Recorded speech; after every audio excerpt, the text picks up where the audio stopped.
அல்லேலூயா சொல்லுங்க. ஆமென். அதுல என்ன சொல்லப்பட்டிருக்கு? 2ஆம் வசனம் 14வது அதிகாரத்துல 1 கொரிந்தியர்ல, ஏனெனில் அந்நிய பாஷை பேசுகிறவன் ஆவியிலே ரகசியங்களை பேசினாலும் அவன் பேசுகிறதை ஒருவனும் அறியாதுகிறபடினாலே அவன் மனுஷனிடத்தில் பேசாமல் தேவனிடத்தில் பேசுகிறான். நல்ல கையை தட்டி இந்த வரத்தை எனக்கு தந்த கிருபைக்காய் ஆண்டவருக்கு நன்றி செலுத்துகிறேன். சபையே ஆண்டவருக்கு நன்றி சொல்லு, விசுவாசியே ஆண்டவருக்கு நன்றி சொல்லு, ஊழியனே ஆண்டவருக்கு நன்றி சொல்லு, ஆன்லைன் பீப்புளே ஆண்டவருக்கு நன்றி சொல்லு. ஆவியில நிறைஞ்சி அந்நிய பாஷை பேசுகிறது பக்கத்து வீட்டுக்காரன் கூட அல்ல, சொந்தக்காரன் கூட அல்ல, பிள்ளையோட அல்ல, தேவனோடு. அதான் சொன்ன, இன்று நான் பரலோகத்தை காண்கிறேன். இன்று நான் பரலோகத்தின் தேவனோடு கூட ஆவியானவரோடு கூட சேர்ந்து நான் நிற்கும் பொழுது அவருடைய சித்தம் என்னன்னா அவரோடு நீ பேசுகிறாய். புரியுதா?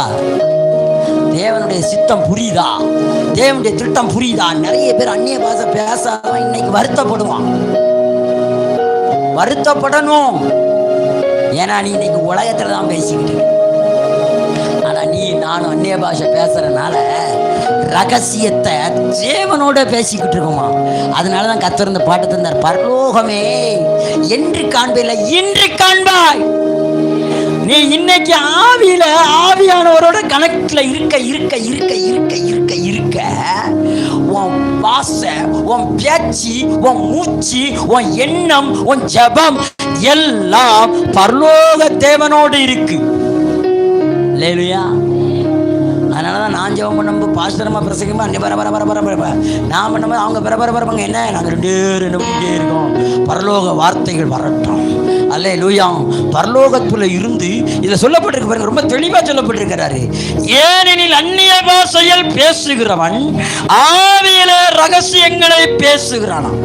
உன் ரகசியம் வேற யாருக்கும் தெரியக்கூடாதா? அப்ப நீ யார்கிட்ட தான் பேசணும்? அந்நிய பாஷையில பேசணும். நீ நினைக்க அந்நிய பாஷை பேசுறதுனால ஏதோ நேரத்தை வீணாக்குற மாதிரி இருக்கு பாஸ்டர். சத்தியமா சொல்றேன், நீ அந்நிய பாஷையில பேச பேச நேரத்தை வீணாக்கல. நீ போன்ல பேசிக்கிட்டே இருக்க பாத்தியா, அதுதான் தப்பு. அல்லேலூயா. ஆமென். அந்நிய பாஷைய நீ பேசிக்கிட்டே இரு, ரகசியத்தை தேவனோட பேசிட்டு இருக்க. எப்படி ஒரு அக்காவுக்கு நாங்கள் ஜெபம் பண்ண போவேன், அவன் பேர் நல்ல பேர ஆண்ட்ரு. அம்மா உங்களுக்கு ஒன்று தெரியுமா அப்படின்னு இப்படிதான் பேசுவாவா. ஆமா, அவன் மறிச்சு போயிட்டான் அண்ணன் சேகர் பொண்டாட்டி. அவன் எப்படி பேசுவானா இப்படிதான் பேசுவான். உங்களுக்கு ஒன்று தெரியுமா பாஸ்டர், அப்படி அப்படி அப்படி. அது மாதிரி நீ ஆண்டவரோட என்ன பேசுறியா? ஆண்டவரே உங்களுக்கு ஒன்று தெரியுமா, சென்று நான் இந்த ஊரில் இருக்கேன், என்னை பார்க்க எல்லாரும் நிற்காங்க. ஆண்டவர் அரிவர வர வர வர வர வர வர வர அவங்க முகமெல்லாம் வெற்றி கிடைக்கட்டும். அரிவர வர வர ரகசியம். இது ஒரு ரகசியம். இல்லையா சொல்லுங்க, இது ஒரு ரகசியம். கவனிங்க. அல்லேலூயா, அல்லேலூயா. அப்ப பாருங்க, அந்நிய பாஷைக்கு முக்கியத்துவம் கொடுக்கணும். ஒரு அல்லேலூயா சொல்லுங்க. நல்ல கிறிஸ்தவனா இருந்தா, ஆவிக்குரிய கிறிஸ்தவனா இருந்தா, ஆவியில நடத்தக்கூடியவனா இருந்தா, நீ அந்நிய பாஷைக்கு முக்கியத்துவம் கொடுத்தா மட்டும்தான் உன் பேச்சு பரலோகத்தில் எடுபடும். இல்லைன்னா உன் பேச்சு வீச்சு இங்கே தான், அங்கே எடுபடாது. ஒரு அல்லேலூயா சொல்லுங்க.